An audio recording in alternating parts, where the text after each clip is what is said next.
Fission parameter क्या है, क्या कंसेप्ट है इनके पीछे। तो हमने देखा कि फिजन है that is nothing but is a process that is breaking of heavy nucleus into two equal रफली टू इक्वल पार्ट्स। मतलब जो हैवी न्यूक्लियस होता है वो ब्रेक होता है into two smaller nucleus. Okay, तो वो कंसेप्ट हम लेके हमने वहाँ पर देखा कि भाई फ्यूजन है, हमने सिमेट्रिक फ्यूजन कंसिडर किया था कि इक्वल मास में वो डिवाइड हो रहा है। सपोज कोई बड़ा न्यूक्लियस है, उसका अपना मास नंबर है, वो फ्यूजन हो रहा है वहाँ पर स्पॉन्टेनियस हो रहा है, या तो आप उन्हें कुछ एनर्जी दे के फ्यूजन करा रहे हो, तो वहाँ पर वो फ्यूजन होते ही उनके मासेस डिस्ट्रीब्यूट हो जा रहे हैं, और हमने वो कंसिडर किया था इक्वल मासेस डिस्ट्रीब्यूशन। लेकिन ये जो पूरा कंसेप्ट है फ्यूजन का, वो ज़्यादातर अच्छा इनपुट दिया बोर एंड विलर, जो साइंटिस्ट है 1938 के आसपास।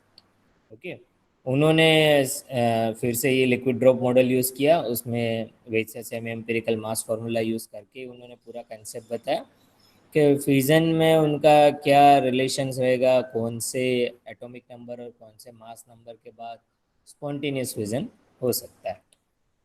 तो वही हमें लास्ट क्लास जो डिस्कस किया था वो आज मैं आपको एक बार फिर से रिवाइज करा देता हूँ, तो you got a clear idea. जैसे हमने ये कंसेप्ट लिया है spontaneous fusion. Okay, that is our concept. और फ्यूजन क्या है वहाँ पर बेसिकली डेफिनेशन मैंने लिखा ही है। अब उसमें हम कंसेप्ट ले लेते हैं कि भाई जो यूरेनियम 92 टू 35 है, वहाँ पर हम बोम्बार्ड करा रहे हैं न्यूट्रॉन को। अब न्यूट्रॉन जब बम्बार्ड करा रहे हैं तो वो बन रहा है कंपाउंड न्यूक्लियस 92 यूरेनियम 236। अब इसी को हम देखें कि भाई ये इसको आप यहाँ पे स्प्लिट होता है, यहाँ पर ये एक दो नए जो एलिमेंट बन रहे बेरियम और क्रिप्टन, ये फ्यूजन रिएक्शन है और प्लस न्यूट्रॉन हमें मिलता है। ये हैन एंड स्ट्रेसमैन ने first of all find out किया था दिस न्यूक्लियर रिएक्शन।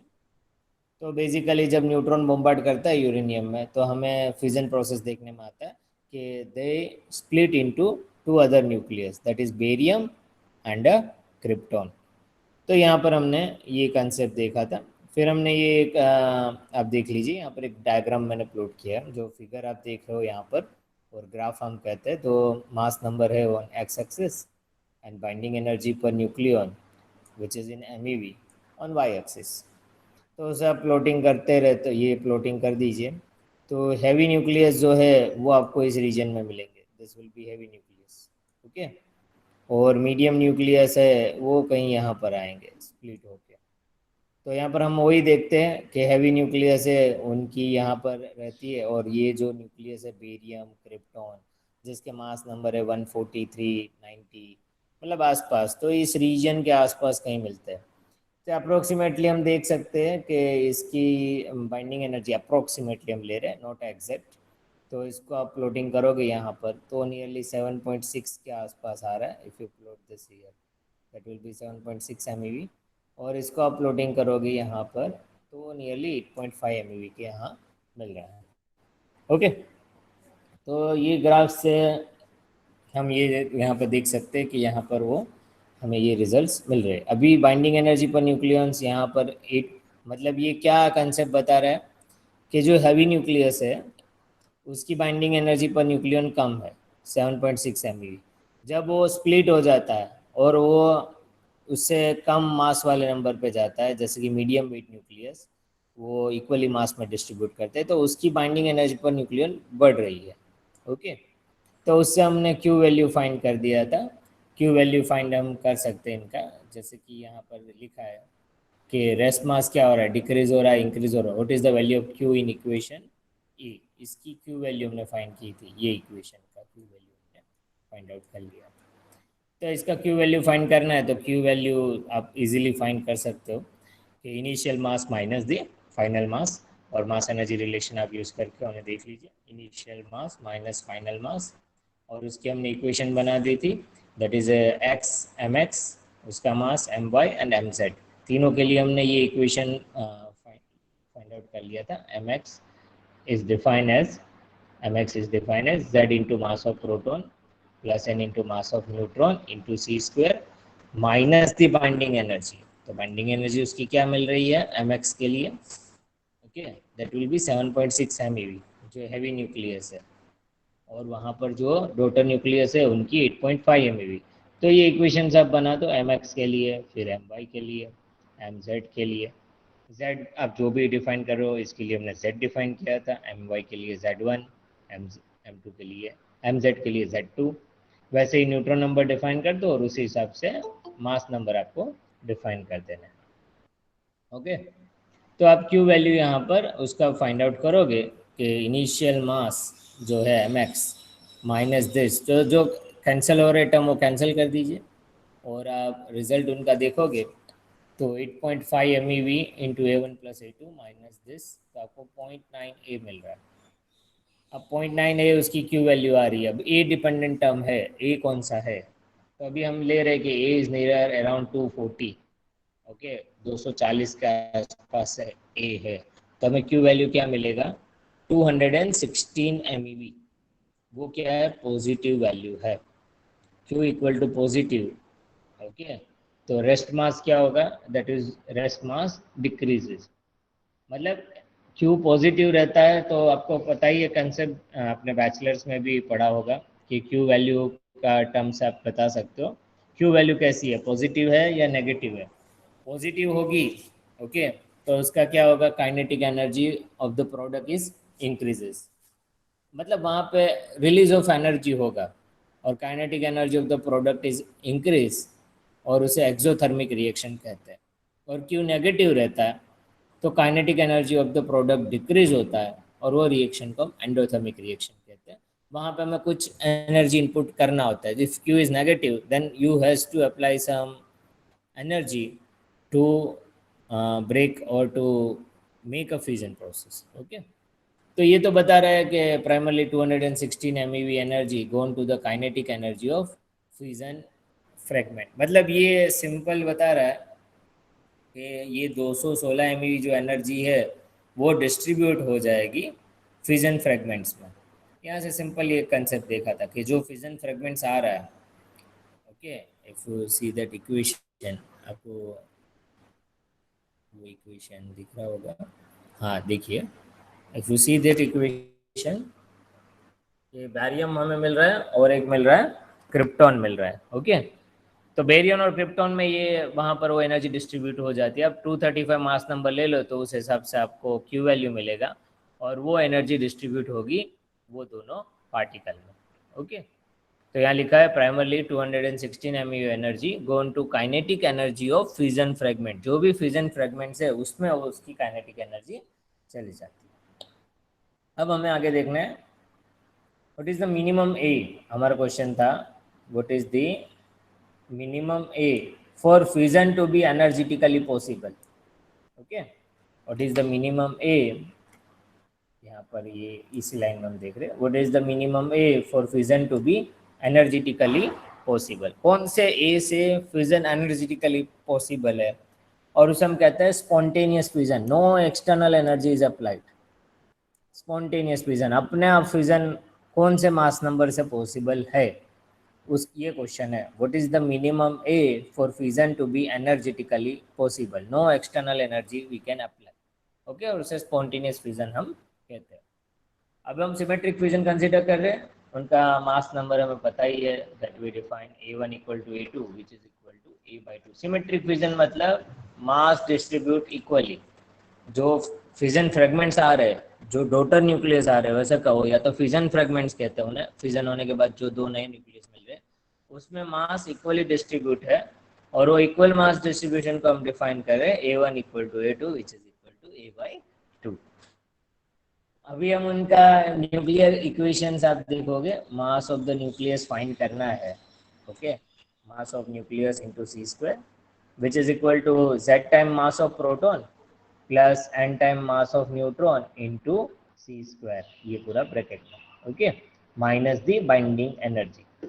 ये आपको कोई भी न्यूक्लियर मास फाइंड करना है तो मास एनर्जी रिलेशन आपको पता है, mass of nucleus into c² which is equal to z time mass of proton plus n time mass of neutron into c² minus binding energy. और बाइंडिंग एनर्जी तो हमने last week हमने ये calculation कर ही ली है बाइंडिंग एनर्जी की, जो वैसे सेमी एम्पिरिकल मास फार्मूला में आपने डिराइव किया है, तो आपको अभी तो याद भी हो गया होगा। एक तो वॉल्यूम टर्म आता है, ये सरफेस टर्म रहता है, ये कूलम्ब इफेक्ट, ये एसिमेट्रिक इफेक्ट और पेयरिंग टर्म। ओके, तो यहाँ पर हम पेयरिंग टर्म निगलेक्ट कर रहे हैं, उसकी ज़्यादा इफेक्ट नहीं आ रही है, कुछ वो कैंसलेशन हो रहा है, तो ज़्यादातर वो पेयरिंग टर्म वहाँ पर वो कैलकुलेशन में नहीं आ रही है स्पॉन्टेनियस फ्यूजन में, तो we neglect the pairing term और हम उसका यहाँ पर डिस्कशन कर रहे हैं कि इफेक्ट क्या हो रहा है। तो अब देखना कि क्या क्या वहाँ पर कंसेप्ट है। तो we go for this binding energy. अब वॉल्यूम क्या होगा, जैसे कि आपका ये हमारा टर्म है कि भाई एक पेरेंट न्यूक्लियस है, वो स्प्लिट हो रहा है दो नए न्यूक्लियस में, उसको आप कंसिडर करो कि भाई एक बड़ा सा न्यूक्लियस है ऐसा। ओके, वो वहाँ पर स्प्लिट हो रहा है दो छोटे न्यूक्लियस में। ये कंसेप्ट है कि उनके दो छोटे न्यूक्लियस में स्प्लिट हो रहा है, तो उसका वॉल्यूम टर्म में क्या होगा इफेक्ट। पेयरिंग टर्म की बात तो हमने निगलेक्ट की, ये तो वहाँ पर हम कंसिडर नहीं कर रहे। तो वॉल्यूम टर्म क्या होगा, तो वॉल्यूम तो वहाँ पर रिमेन सेम। इसका जो वॉल्यूम है पेरेंट का, वो फिजन फ्रेगमेंट, इसे मैं फिजन फ्रेगमेंट कह रहा हूँ, दो जो नए न्यूक्लियस बन रहे हैं उसमें प्लस साइन करना तो कर दिए, छोटा सा भी इसमें नहीं लिखा जा रहा है, लेकिन आप समझिए कि ये दो स्प्लिटिंग जो यूरेनियम में है यहाँ पर, once again for your revision, ये दो जो नए एलिमेंट बन रहे हैं उसे फिजन फ्रेगमेंट कहते हैं। ओके, फिजन होने के बाद जो नए न्यूक्लियस फॉर्म हुए उसे फिजन फ्रेगमेंट कहते हैं। तो volume term remains the same, जो ये वॉल्यूम होगा इन दोनों का वॉल्यूम मेजर करो और प्लस कर दो तो वॉल्यूम तो सेम रहता है, वॉल्यूम टर्म में कुछ इफेक्ट नहीं दिखने में आ रहा है। वहाँ पर बोर एंड विलर ने ये कंसेप्ट लिया है, तो उन्होंने वॉल्यूम टर्म में तो कुछ इफेक्ट नहीं दिख रहा है। Then he show the surface term, ये सरफेस टर्म में क्या हो रहा है। तो सरफेस टर्म उन्होंने देखा कि भाई जहाँ पर सरफेस टर्म जो रहता है वहाँ पर कुछ इफेक्ट मिल रहा है। तो सरफेस टर्म में क्या इफेक्ट आ रहा है कि ये देखिए कि ये बड़ा न्यूक्लियस है, वो स्प्लिट हो रहा है, ये दो न्यूक्लियस है ना, तो सरफेस एनर्जी क्या होती जाती है, सरफेस एनर्जी बढ़ती जाती है, क्योंकि ये न्यूक्लियर का शेप चेंज होता है और सरफेस में कुछ इफेक्ट्स आ रही है और कूलम्ब पोटेंशियल में इफेक्ट उन्हें मिल रहा है। ओके, वो भी बात कर लेते। कूलम्ब पोटेंशियल, इसके अंदर जेड प्रोटॉन्स है, अब वो डिवाइड हो रहे हैं। पहले तो देखो इतने सारे एक साथ 92 प्रोटॉन्स है, यूरेनियम हम ले लेते हैं, अब स्प्लिट होते हैं तो बैरियम और क्रिप्टॉन मिल रहे हैं, तो बैरियम और क्रिप्टॉन के जो भी प्रोटॉन्स हो गए उस हिसाब से वहाँ पर बेरियम 56 और ये 36, तो इसके बीच में ही कूलम्ब इफेक्ट लगेगा। इतने प्रोटॉन्स 56, पहले 92 प्रोटॉन्स में लग रहे थे, अब 56 प्रोटॉन्स में उसकी कूलम्ब इफेक्ट दिख रही है 36, मतलब कूलम्ब एनर्जी वहाँ पर डिक्रीज हो रही है। कूलम्ब एनर्जी का जो कंसेप्ट है, कूलम्ब कंसेप्ट, वो डिक्रीज हो रहा है, सरफेस एनर्जी इंक्रीज हो रहा है। एसिमेट्रिक इफेक्ट, उसका कुछ इफेक्ट वहाँ पे आ नहीं रहा, तो वही हम कंसेप्ट देख लेते हैं। तो for surface term, if one nucleus is broken into two nucleus then surface term increase. वो क्या बता रहा है, सरफेस टर्म क्या हो रहा है, इंक्रीज हो रहा है। कूलम्ब टर्म में क्या इफेक्ट आ रहा है, for coulomb term if one nucleus is broken into two nucleus then coulomb potential energy decreases। मैंने बताया ना कि कूलम्ब पोटेंशियल क्यों डिक्रीज हो रहा है, कि ज़्यादा प्रोटॉन होंगे, कूलम्ब इफेक्ट ज़्यादा होगी, अब वो डिस्ट्रीब्यूट हो जा रहा है दो अलग अलग न्यूक्लियस में, तो उसकी कूलम्ब पोटेंशियल एनर्जी डिक्रीज हो रही है। और एसिमेट्री टर्म जो है दैट रिमेन्स अनचेंज, एसिमेट्रिक में अनचेंज आ रहा है, तो उसको हमने कल इक्वेशन से भी देखा, तो हम एक बार फिर से देख ले कि एसिमेट्रिक टर्म हम कैलकुलेट करते हैं, जो हमारी फार्मूला है n minus z the whole square divide by a, वो ले लीजिए यहाँ पर इक्वल टू ए, वो हमने पहला इक्वेशन दे दिया इक्वल। ओके, फिर स्प्लिटिंग होने के बाद ये इनिशियल है, स्प्लिटिंग हो जाता है तो हमारा इक्वेशन बन जाता है n/2 minus z/2 whole square divide by a/2, और हमारे दो दो न्यूक्लियस में स्प्लिट हो रहे हैं तो इंटू टू कर दीजिए। ओके, आफ्टर स्प्लिटिंग तो A and B are equal, ये दोनों तो इक्वल ही होंगे, पहले इनिशियल और आफ्टर फाइनल। तो for A symmetry term A and B are equal, यहाँ पे आप कहोगे इसको कैलकुलेशन, तो A and B are same. Okay, if you calculate this that will be the same, you can get the result। तो यहाँ पर आप कह सकते हो for asymmetry term A and B are equal therefore there is no change in asymmetry term after splitting. ये term में कुछ इफेक्ट नहीं मिलेगा, एसिमेट्री टर्म में कोई इफेक्ट नहीं है। अभी दो टर्म में ही इफेक्ट आप देख पाओगे, एक तो रहता है सरफेस टर्म और एक रहता है coulomb term. Surface term increase हो रहा है, कूलम्ब इफेक्ट डिक्रीज कर रहा है। ओके, तो यहाँ तक हमने ये कंसेप्ट अभी देख लिए, तो आई होप कि इतना आपको क्लियर हो चुका होगा. इफ एनी क्वेश्चन यहाँ तक, then you can ask. Okay, if कोई क्वेश्चन है स्टूडेंट्स आपको इधर यहाँ तक अभी? ओके, तो अभी आगे हम देखते हैं कि इसका अभी हमें मास एनर्जी रिलेशन देखना है. ओके, फिजन रिएक्शन हमें देखते हैं तो ज़्यादातर Z ग्रेटर देन 45-50 से ज़्यादा लेते हैं वहाँ पर. ओके, तो for fusion reaction Z greater than 50 लेके वहाँ पर कर रहे हैं. और उसका जो इक्वेशन बनेगा उसको हम इक्वेशन बना लेते हैं. जो कांस्टेंट टर्म है, वॉल्यूम टर्म और एसिमेट्रिक टर्म, तो हम फर्स्ट इनिशियल इक्वेशन बना लेते हैं. mc square mass of nucleus into c square, which is rest mass energy into c square plus some constant term. Okay, और माइनस दी binding energy. Binding energy में अभी हम दो टर्म ले रहे हैं, बाकी जो कांस्टेंट वाला है वो बाहर ही ले लेते हैं, उसमें कुछ इफेक्ट नहीं आ रहा है. इफेक्ट कहाँ दिख रही है? तो कि भाई एक सरफेस टर्म में इफेक्ट आ रहा है और एक इफेक्ट आ रहा है कूलम टर्म में इफेक्ट मिल रहा है. ओके, और ये ब्रैकेट में आएगा, that will B minus this binding energy term. तो यहाँ पर ये इक्वेशन बन जाता है. और ये मैंने बता ही दिया है, that will be constant volume energy and asymmetric energy. जहाँ पर कुछ इफेक्ट नहीं मिल रहा है तो वो कांस्टेंट टर्म रह जाता है. अब जब स्प्लिट हो जाता है, आफ्टर स्प्लिटिंग ये इक्वेशन बन रहा है. आफ्टर स्प्लिटिंग, तो स्प्लिटिंग दो न्यूक्लियस में फॉर्म हो रहा है, इसलिए 2 times m1 c square. m1 हम सिंबल दे रहे हैं initial rest mass energy plus mass number minus 2 times, और जो भी ए टर्म है, जेड टर्म है, एन टर्म है, वो डिवाइड बाई 2 कर दीजिए, क्योंकि हम इक्वली मास में डिस्ट्रीब्यूट हो रहे हैं, इक्वली प्रोटॉन में वो डिस्ट्रीब्यूट हो रहा है, ऐसा हमने कंसीडर कर लिया है सिमेट्रिक फिजन. ओके, तो ये इक्वेशन पूरा बन जाता है, that will be this second equation. ये इक्वेशन, तो फर्स्ट इक्वेशन ये फॉर्म में, उसी के बेस जब स्प्लिटिंग हो जाए तब ये सेकंड इक्वेशन बन जाता है. अब आप क्या कर लेते हो, क्यू वैल्यू फाइंड कर लेते हो. Initial mass minus the final mass. Q value जो फाइंड करना है वो initial mass energy relation mc square minus the final mass energy relation. Okay, तो आप यहाँ पर रख दीजिए. तो mc स्क्वायर है minus this 2 times of m1c square, और ये दोनों इक्वेशन आप कर दीजिए सब्सटीट्यूट, तो जो कांस्टेंट टर्म है वो कैंसिल हो जाएगा, और बाकी जो टर्म है वो आपको जो मिलेगा, ओके, वो आप रख दीजिए यहाँ पर. तो सरफेस टर्म एक साइड हमें मिल जाएगा, ये सरफेस वाला जो टर्म है आप उन्हें ले लीजिए, ये this term and this term. Okay, तो वो दोनों टर्म एक कॉमन एस निकल आएगा. फिर एक कुलम इफेक्ट का टर्म जो है दिस, उसके माइनस कर देना, तो ये माइनस माइनस प्लस और माइनस साइन रहेगा. तो आपको अब देखोगे दिस प्लस दिस वो ग्रेटर देन जीरो मिल रहा है. ओके, और स्पॉन्टेनियस फ्यूजन क्या हो रहा है, पॉजिटिव आ रहा है. तो फिर से मैं बता देता हूँ वंस अगेन योर कंसेप्ट. हमने क्या किया, कंसीडर सिमेट्रिक फ्यूजन कंसीडर किया है. उसमें हमने मास एनर्जी रिलेशन फाइंड कर लिया है, कहाँ कहाँ कौन से टर्म में इफेक्ट आ रहा है. तो surface term and coulomb term. Okay, surface term and coulomb term में ही इफेक्ट आ रहा है, तो वो हमने टर्म लेके दो इक्वेशन बना दिया, उससे क्यू वैल्यू फाइंड किया, और जो क्यू वैल्यू जो मिल रहा है वो पॉजिटिव मिल रहा है. तो कि भाई स्पॉन्टेनियस फिजन हो सकता है, positive then the spontaneous fission.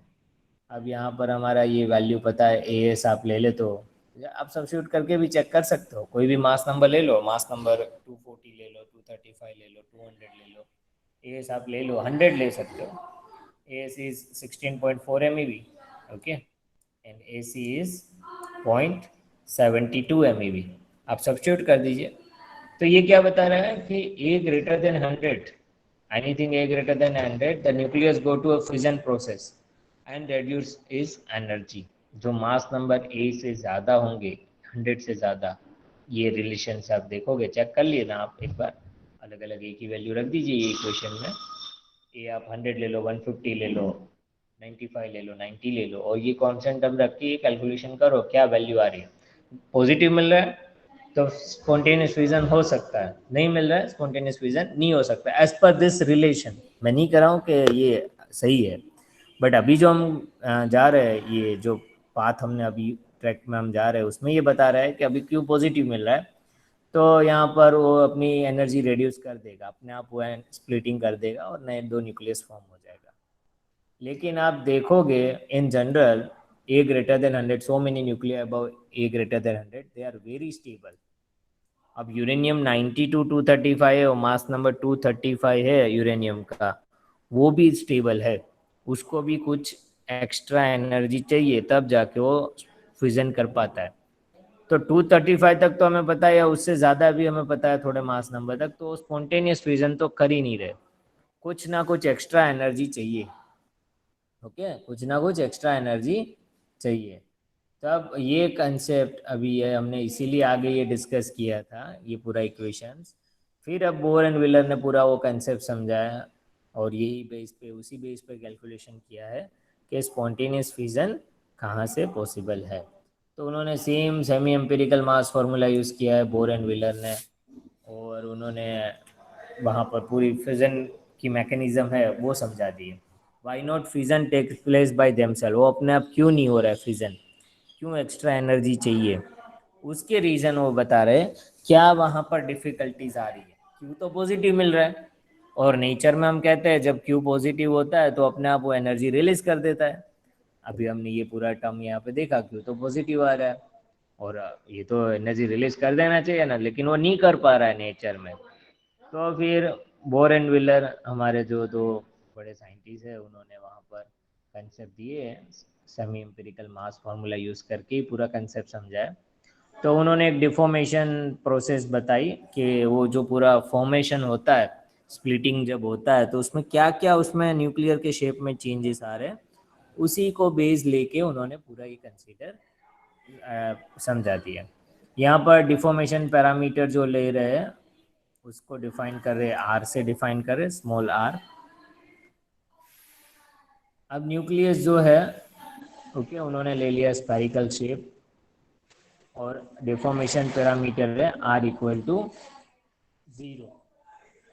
Okay, फिर वहाँ पर क्या करे, उसका शेप थोड़ा चेंज होता जा रहा है, मतलब सपोज कि वो फ्यूजन के लिए रेडी हो रहा है ये न्यूक्लियस, तो पहला उसका शेप चेंज होगा और डिफॉर्मेशन पैरामीटर आर है, पहले 0 था अब थोड़ा आर बढ़ा। ओके, फिर आप देखोगे उसका शेप चेंजेस हो रहा है, that will be going to this dumbbell shape, ये शेप में आ जा रहा है। फिर आप देखोगे तो ओट आगे देखोगे, मतलब वो फ्यूजन की ओर जाता ही जा रहा है, शेप उसका वॉल्यूम चेंज हो रहा है। यहाँ पे देखो इसका जो वॉल्यूम था, वॉल्यूम तो सेम रह रहा है लेकिन सरफेस इसका बढ़ चुका है। ओके, सरफेस एरिया आप देखोगे कंपेयर टू दिस, ये सरफेस एरिया बढ़ रहा है, यहाँ पर फिर से सरफेस एरिया बढ़ रहा है, अब ये उसको सप्रेस होते जा रहा है। ओके, कूलम टर्म यहाँ पर आप देखते जाओगे थोड़ी थोड़ी इफेक्टिव कम होगा, मतलब स्प्लिटिंग होने के बाद तो पूरा ही कम हो जाएगा, यहाँ तक तो उसका कुछ पोटेंशियल लगेगा ही, कूलम पोटेंशियल। तो डिफॉर्मेशन पैरामीटर और बढ़ाए गए तो ये पूरा डंबल शेप बन चुका। अब उसकी वहाँ पर आप कहोगे कि that will ready for to fusion process. Okay, तो यहाँ पर आप ये कंसेप्ट देखो आर, अब आर और बड़ा डिफॉर्मेशन पैरामीटर, जो ये दो एग्जैक्ट सेपरेट हो चुके, तो यहाँ पर आप कहोगे कि उनकी कुलुम इफेक्ट कम हो जाती है। ओके, यहाँ पर भी आप कुलुम इफेक्ट यहाँ पर कम देखते हो, सरफेस एनर्जी इस रीजन में आपको ज़्यादा इंक्रीज होता हुआ मिलेगा up to this region. Okay, first R equal to 0, फिर ये और अप टू यहाँ पर भी सरफेस एरिया का इफेक्ट रहता है। तो if you go for the तीनों हम कंसिडर कर लेते हैं, if you go three this three. Okay, तो यहाँ पर आप यहाँ तक आप कह सकते हो कि हाँ ये कुछ सरफेस एनर्जी यहाँ पर सरफेस एरिया में कुछ बढ़ रहा है कंपेयर टू दिस, क्योंकि वो अंदर जो प्रोसेस हो रही है उससे वहाँ पर वो बढ़ता जा रहा है, बढ़ता जा रहा है। तो ये तीन टर्म है यहाँ पर, और उसको उन्होंने ग्राफ में भी प्लॉट करके बताया, तो हम ग्राफ देख सकते हैं। For each deformation what should be the energy, तो यहाँ पर एक ग्राफ आपके सामने आप देख रहे होंगे। तो by seeing that graph, deformation parameter R X axis पे लिया है और energy on the Y axis. Okay, वो रो एनर्जी है Coulomb energy plus surface energy, ये ध्यान रखना। और क्यू वैल्यू जो आपने फाइंड किया है, सपोज आपने मास नंबर 240 लिया है, तो Q A value is around 240, okay. तो हमें क्यू वैल्यू जो मिल रहा था दैट विल बी 216 MeV, जो आगे हमने कैलकुलेशन कर लिया है, वहाँ पर नहीं जा रहे, पहले ये ग्राफ समझ लेते हैं। तो आप देखो कि R इक्वल टू 0 ये रीजन पे, ओके, R इक्वल टू 0 मतलब ये फर्स्ट रीजन, ये वहाँ ये रीजन आ जाता है R equal to 0, okay, see the graph. और वहाँ पर हम एक काम करिए, ये देखिए दोनों साथ R इक्वल टू 0, फिर अभी सरफेस एरिया बढ़ रहा है, मतलब वो सरफेस एरिया बढ़ते जा रहा है, बढ़ते जा रहा है, बढ़ते जा रहा है, बढ़ते जा रहा है, और मैक्सिमम यहाँ पर आ रहा है। तो यहाँ पे आप देखिए सरफेस एरिया बढ़ रहा है, इसमें भी बढ़ रहा है, और यहाँ पर भी बढ़ रहा है। तो ये यहाँ पर ये जो शेप है this R, R equal to इसको 1 ले लेते हो, इसको 2 ले लेते हो आप अपने हिसाब से, okay, 1, okay, r equal to 0, फिर इसको 1 ले लो for particular deformation parameter, r equal to 2, r equal to 3 पे यहाँ पे देखो ये बढ़ रहा है उसका, ये नेचर वहाँ पे बढ़ रहा है। अब यहाँ तक सरफेस एनर्जी बढ़ रहा है, फिर क्या हो रहा है, कोलम्बिक पोटेंशियल डिक्रीज हो रहा है, कोलम्बिक पोटेंशियल डिक्रीज हो रहा है। तो वहाँ पे आप कहोगे कि ये कोलम्ब पोटेंशियल का इफेक्ट है, ओके, वो वहाँ पर डिक्रीजेस हो रहा है। और आर यहाँ देखो ये शेप का वो सबसे हाईएस्ट है। तो ये जो है अभी यहाँ पर आप एनर्जी देखोगे, if you want to plot this, okay, इसको आप एक लाइन ड्रॉ कर लीजिए। तो दिस इज नथिंग बट ये जो मैंने बताया that is activation energy, okay, और बैरियर हाइट। अपने आप स्पॉन्टेनियस फिजन क्यों नहीं कर पा रहा है वो ग्राफ से भी आप समझ सकते हो। तो उसको कुछ ना कुछ ये बैरियर क्रॉस करना होगा, मतलब extra energy is required to come out from the nucleus और to break that nucleus, okay, उसकी एनर्जी सेपरेट होने के लिए some activation energy are required, okay. Q value suppose graph ऐसे स्टेबल होता और यहाँ से वो डिक्रीज होता तो हम मान ले को अपने आप विजन कर पाएगा, लेकिन ये ही मेन है उसकी बैरियर हाइट जो है उसको क्रॉस करना होगा। तो हर एक न्यूक्लियस के लिए जैसे यूरेनियम है तो उसका अपना बैरियर हाइट होगा, उतनी एनर्जी आप दोगे एक्स्ट्रा, मतलब वो न्यूट्रॉन हम बॉम्बार्ड कराते हैं तब जाके फिजन प्रोसेस स्टार्ट होना होता है। तो ये उनकी बेस है, जो फिजन का बेसिक जो पार्ट है वो ये बता रहा है कि स्पॉन्टेनियस फिजन नेचर में क्यों नहीं हो रहा है। और उसको इक्वेशन से भी बता दी, एक्टिवेशन एनर्जी जो है वो 5.5 टू 6.5 MeV चाहिए, मतलब उतनी एक्टिवेशन एनर्जी चाहिए to cross this barrier. Q value इतना है और यहाँ पे जो वैल्यू आ रहा है वो आप कर लीजिए। तो इन दोनों का डिफरेंस होगा वो अप्रोक्सीमेटली 5.5 या अप टू 6.5 MeV तक उसका डिफरेंस आपको मिलेगा। अथवा हम कह सकते हैं this extra energy is required to cross the barrier, okay, extra energy is required to cross the barrier. If A greater than, अब क्वेश्चन हो रहा है कि हम ए ग्रेटर देन 240 है और largest values of A, there will be no barrier, ऐसा बता रहे हैं। तो हम उन्हें देखेगा भाई कौन से वैल्यू पर ये वैलिड है कि नहीं है मास नंबर पे, ओके। ये 240 तक तो हमने किया था उसकी एक्टिवेशन एनर्जी, अब यहाँ पर ये देख रहे क्योंकि हमने 240 लेके वहाँ पर हमने कैलकुलेशन किया है। अब हम देखते हैं कि भाई उनका जो चेंजेस हो रहा है न्यूक्लियर शेप में, तो सरफेस एरिया और कुलुम एरिया किस तरह से, सरफेस एनर्जी बढ़ रहा है किस तरह से कुलुम एनर्जी इफेक्ट हो रहा है। यहाँ पर ये ग्राफ तो आपको समझ आ ही गया होगा कि ये सरफेस एरिया इंक्रीज हो रहा है, कुलुम डिक्रीज, यहाँ पर वो exactly behave as a coulombic potential अपना, ओके, ये that will be this effect. वो ये ग्राफ आप देखोगे तो सेम 1/r ग्राफ ही है जो कुलुम्बिक ग्राफ है, वो डिक्रीज होता जा रहा है, डिक्रीज होता जा रहा है, और टूरेंट जीरो वहाँ पर 1/r के फॉर्म में है। तो आई होप कि यहाँ तक तो आपको ये कंसेप्ट समझ आ चुके होंगे। अभी तक मैंने जो डिस्कस किया, कुछ क्वेश्चन हो तो आप पूछिए।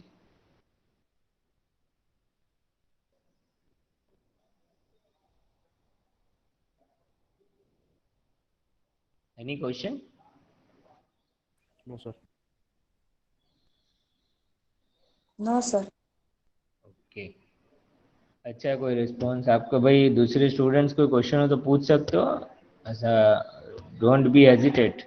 आपको लग रहा है कि सर हमें ये पॉइंट नहीं समझ आया, you can ask your question, आप अपने वे से पूछ सकते हो, आइदर इन हिंदी, इंग्लिश और गुजराती, 3 लैंग्वेज पता है हमें। तो आप चाहे तो पूछ सकते हो, कुछ इसमें डाउट हो, कंसेप्ट आगे नहीं समझ आए हो, फिर हम आगे जाए, क्योंकि और अभी एक थियरी इसमें और कंसेप्ट है जो कैलकुलेशन पार्ट है। ये बेसिकली आपको ग्राफ से तो समझ आ ही गया होगा कि बोर एंड व्हीलर क्या कहना चाहते हैं, कि वहाँ पर कुछ बैरियर हाइट है, इसीलिए वो अपने आप फ्यूजन नहीं कर पाता है। स्पॉन्टेनियस फ्यूजन नेचर में पॉसिबल नहीं है, कुछ एक्स्ट्रा एनर्जी चाहिए। तो अभी उसकी बेस पे जो उन्होंने कैलकुलेशन की है वो देख लेते हैं। तो यहाँ पर आप देखिए, आपके सामने न्यूक्लियस है, वो स्पेरिकल शेप में लिया विथ आर रेडियस। उसका शेप ऐसा चेंज हो रहा है तो उसका सरफेस बढ़ रहा है, तो ये बढ़ रहा है, बी बिकम दस, दैट रिमेन सेम। तो यहाँ पर जो एक्सटेंड हो रहा है उसको फॉर्मूला लिखते हैं वहाँ पर। तो वॉल्यूम हम जो स्फीयर का फाइंड करते हैं, ओके, स्पेरिकल शेप और दैट लिक्विड ड्रॉप 4/3πr³ और यहाँ पर उसको रिप्रेजेंट कर सकते हो ये शेप के लिए 4/3πAB²। Okay, be remain same और ए वहाँ पर एक्सटेंड हो रहा है। तो ए को हम डिफाइन कर रहे हैं, आर से थोड़ा बढ़ रहा है तो आर इंटू 1+ε, और उससे r³ लिख दीजिए। तो r³ आप इसको रिप्रेजेंट, r³ इक्वल टू क्या है, AB², तो a इंटू B², वहाँ से आपको b मिल जाता है, b equal to r/1+√1+ε। So with the values of A and B, we can determine the increase in surface area and decrease in Coulomb energy. वहाँ पर A and B की value आपको पता हो तो आप सरफेस एरिया कितना बढ़ रहा है और Coulomb एनर्जी कितना डिक्रीज हो रहा है वो कुछ आप कैलकुलेट कर सकते हो। तो सरफेस एरिया तो आपको यहाँ पर लिख दे दिया है कि सरफेस एरिया कैसे बढ़ रहा है। तो surface term into 1+2/5ε² plus some higher order terms, ये उनके स्टैंडर्ड टर्म लिए, तो वहाँ पर वो टर्म यूज़ किए फॉर द सरफेस एरिया, तो ये मिल रहा है। और जो हमारा सरफेस एरिया जो फॉर्मूला है सरफेस टर्म का, as इंटू a⁻²/3, वो मल्टीप्लाई कर दीजिए सरफेस टर्म में और ये आपका टर्म बन जाएगा। ओके, और कोलम्बिक इफेक्ट है वो तो डिक्रीज हो रहा है, कोलम्बिक पोटेंशियल जो ग्राफिकल आप देख रहे हो, तो कितना डिक्रीज हो रहा है, कैसे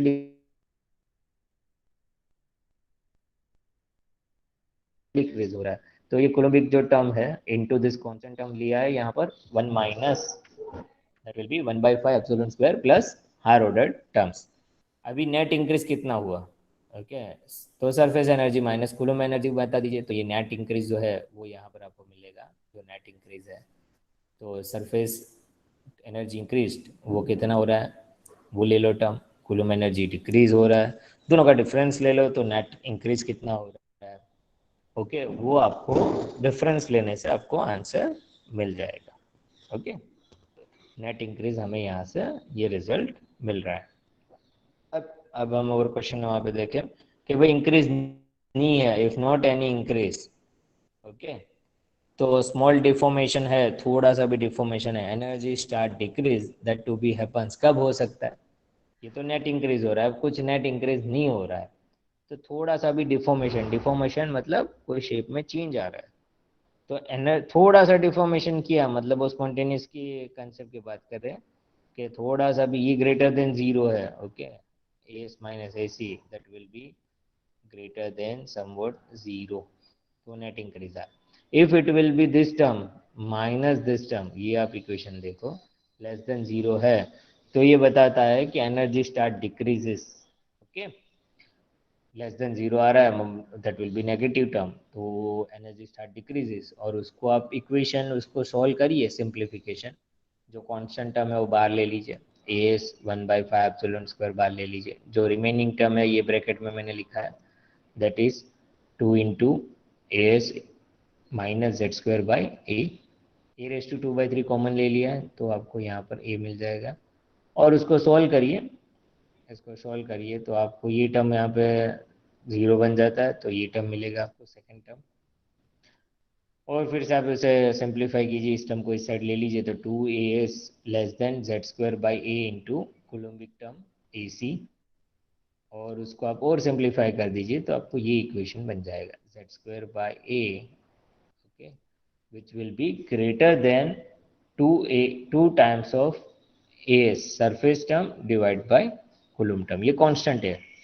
as एंड ac, वो आपको पता है ये as टर्म हम कांस्टेंट लेते हैं 16.4 MeV, और कोलम्बिक जो हम कांस्टेंट लेते हैं 0.72 MeV ले रहे हैं, और Z square by A ratio जो है आप करिए यहाँ पर, जेड स्क्वायर बाई ए, ये दोनों टर्म यहाँ रख दीजिए। आप चाहे तो अभी कैलकुलेट कर सकते हो। सरफेस टर्म ले लीजिए 16.4 MeV divide by coulombic term 0.72 MeV। आपको जेड स्क्वायर बाई ए जो रेशियो है वो मिल जाएगा ग्रेटर देन 47, ये वैल्यू आपको मिलेगा। क्लियर? तो ये क्या बताता है, इसको आप फिजन पैरामीटर कहते हैं। व्हाट विल बी से जे रेशियो है Z square by A ratio को फिजन पैरामीटर कहते हैं। आपको याद रखना है फिजन पैरामीटर क्या बताता है कि ग्रेटर देन 47 वैल्यू मिले आपको, 47 पॉइंट समथिंग 48 मिले, जेड स्क्वायर बाई ए का रेशियो ग्रेटर देन 47 मिले, तब जाके स्पॉन्टेनियस फिजन हो सकता है, वरना नहीं होगा। ये एक फिजन पैरामीटर है जो इक्वेशन फॉर्म में बोर एंड विलर ने surface term and the coulomb term लेके डिराइव किया है।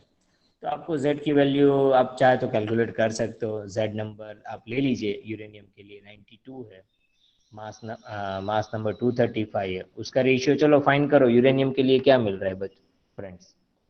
नाउ यू कैलकुलेट, Z ले लीजिए 92 और A ले लीजिए, वहाँ पर मास नंबर आप ले लीजिए 235 और जेड स्क्वायर बाई रेशियो क्या मिल रहा है, you 36. Can calculate that part.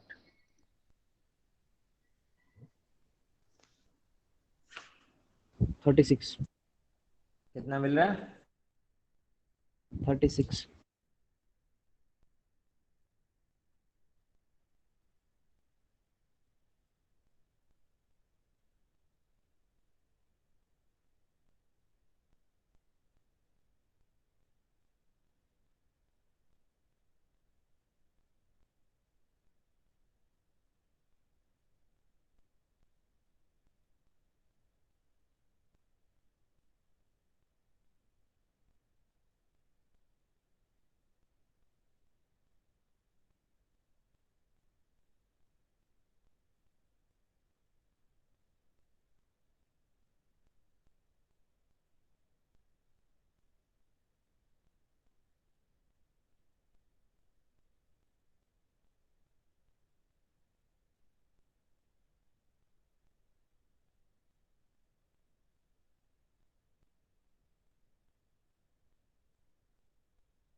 Okay students, आवाज आ रही है मेरी?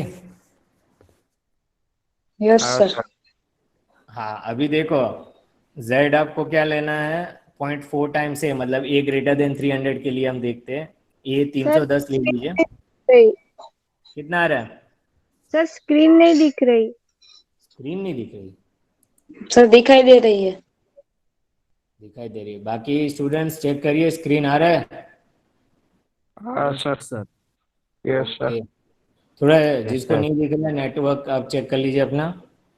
और जेड स्क्वायर बाई रेशियो क्या मिल रहा है? ए 310 ले रहे हैं और 0.4 टाइम्स 310 कितने के लिए मिल रही है Z square by A? 49.6. Z square by A which is equivalent to 49.6। Okay, मतलब ग्रेटर देन 47 आ रहा है, ये वैल्यू आप देख लीजिए। तब ये जो मास नंबर के होंगे कोई एलिमेंट्स, जिसके आप मास नंबर आप ये कहोगे कि भाई सर ये मास नंबर है हमारा, a greater than a equal to 310, और ये है, या तो ये 300 से ज़्यादा है, 301। ओके, आप चेक कर सकते हो 290 लेके और 0.4 ए आप जेड बना दो, वहाँ पे चेक कर सकते हो। तो नेचर में ऐसे कोई एलिमेंट मिल ही नहीं रहे कि ग्रेटर देन 300 हो। ऐसा कोई कोई एलिमेंट अभी तक तो मिला नहीं है। तो नेचर में स्पॉन्टेनियस फ्यूजन, जब कोई ऐसा कोई एलिमेंट होगा तो अपने आप वो फ्यूजन कर ही देगा, ऐसा एलिमेंट मिलेगा ही नहीं। अब आपको थोड़ा कंसेप्ट समझ सकते हो कि भाई नेचर में मास नंबर वाले इतने मिल ही नहीं रहे। क्यों नहीं मिल रहे? कि वो अपने आप फ्यूजन ही कर देंगे, बनेंगे ही नहीं, बनने का पॉसिबिलिटी ही नहीं है। They go to that fusion process. Uranium 92 235 तक तो हम देख रहे हैं, उससे ज़्यादा मास नंबर वाले भी एलिमेंट्स है, 250 तक हम चले जाते हैं। ओके, 250 260 के बाद तो आपको कोई एलिमेंट्स ऐसे दिख नहीं रहे कि वहाँ पर है ऐसा नेचर में। तो वो ट्राई आउट कर रहे हैं बनने का, तो भी not possible that going to the spontaneous fusion. तो ये कंसेप्ट दिया है बोर एंड विलर ने, और ये जो कंसेप्ट दिया है दैट इज अप्रोक्सीमेटली 1938 के आसपास दे दिया है। तो आज हम उन्हें गिन ले तो 80 और 82 years before. Okay, 80 years before ये उन्होंने द बेसिकली ये पूरा कंसेप्ट दिया है। वहाँ पर उन्होंने यही लिक्विड ड्रॉप मॉडल यूज़ किया था, और वैसे semi empirical mass formula use करके उन्होंने ये कंसेप्ट पूरा बता दिया है। जो यहाँ पर वही, वहाँ पर उन्होंने लास्ट सेंटेंस लिखा है, if you create a nucleus A greater than 300 then immediately spontaneous fusion takes place. Okay, उससे ज़्यादा कोई बनाना चाह रहे हो न्यूक्लियस तो इमीडिएटली वो स्पॉन्टेनियस फ्यूजन कर देगा। ओके, तो आप घर पे बैठ के चेक कर सकते हो अलग अलग मास नंबर 250 275, वहाँ पर आप चेक कीजिए आपको क्या रिजल्ट्स मिल रहे हैं, that you can check. If you any question then also you can ask. तो ये हमारा सेशन आज का, जो कल भी मैंने ये पूरा ट्राई आउट किया था through the session of video lecture session, आज मैंने रिवाइज कर दिया। अभी आपके स्टूडेंट्स कोई क्वेश्चंस हो देन यू कैन आस्क।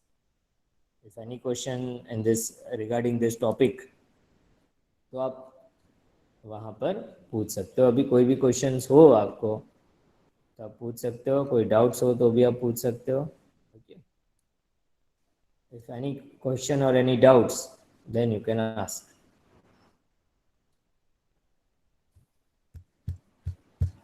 कहीं कोई टर्म नहीं समझ आया हो, कोई क्वेश्चन हुआ हो तो आप पूछ सकते हो। ये सभी हमने डिस्कस कर लिया जस्ट फॉर योर रेफरेंस, क्योंकि अभी बोर्ड नहीं है। बोर्ड में तो क्या है, आप दूर से भी देख लेते थे कि हाँ ये यहाँ से ये इक्वेशन लिया, ये है। अभी हमें ये फॉर्मेट में जा रहे हैं, इसलिए थोड़ा डिफिकल्टी रहता है, बट इसीलिए आप पूछ सकते हो कभी भी। Any questions?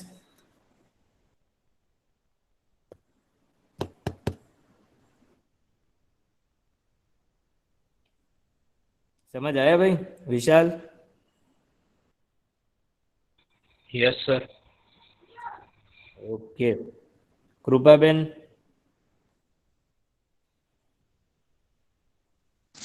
कृपा बेन हाँ जो है सर। तो समझ आया आपको? हाँ सर। कोई question? No sir. Okay, yes Patel, yes yes sir. समझ आया? हाँ सर। ओके, चलो तो अभी हम अटेंडेंस ले लें, कोई क्वेश्चन हो तो पूछ सकते हो आप।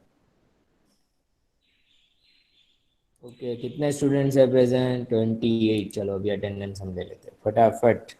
रिकॉर्डिंग तो अभी चाहिए नहीं, हम रिकॉर्डिंग ऑफ कर देते हैं। Thank you very much. Google Meet को हम कहते हैं थैंक यू, स्टॉप रिकॉर्डिंग।